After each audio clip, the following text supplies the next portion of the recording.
Johnny and Tracy, we are at the end of the holy month of Ramadan, an important time for Muslims in our community. And we've spent some time this past month listening to Muslims in the community about how the situation in Gaza is affecting them, how they are feeling this election year, and what it could all mean for their vote. In the heart of Philadelphia's Muslim community, Mohammed Khan's store is busy during Ramadan. Philadelphia is a Muslim community. Alhamdulillah, we have a lot of Muslims around here. Bangladeshi, Pakistani, Indian, Arab, American, African American. Khan is originally from Bangladesh, coming to the U.S. as a teenager and building this business and others in the Philadelphia region. Thoughts, though, sometimes turn far away to the war between Israel and Hamas. It's getting like crazy day by day.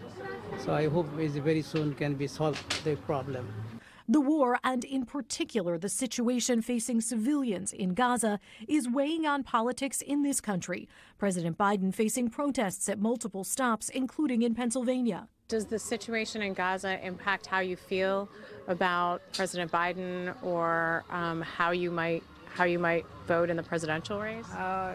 Usually we are I support the Democrat all my life.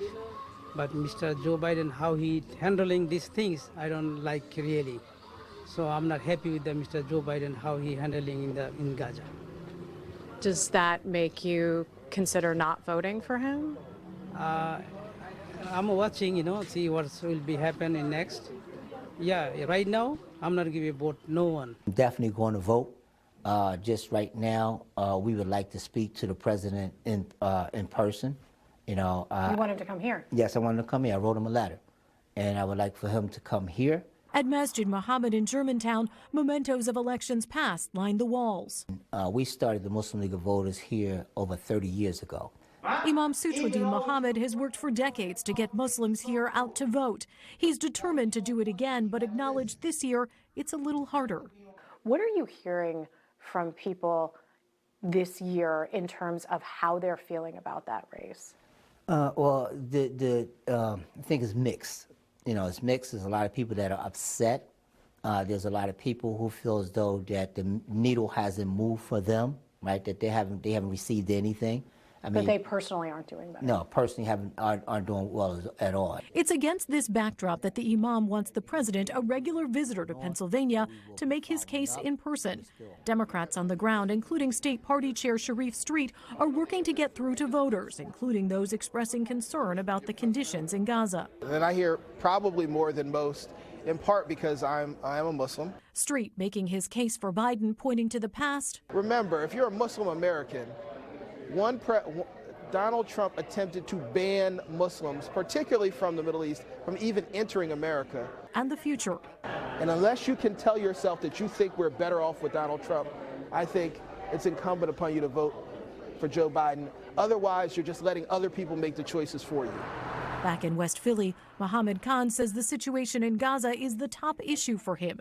He voted for Joe Biden in 2020, and he's leaving the door open to voting for him again. But he's watching. Mr. Joe Biden come back and push them to solve the problem, maybe I'll come back to the Joe Biden. What would make you feel comfortable with President Biden? What would you want to see him do? To stop the fight. Do you think he has the power to do that? Of course.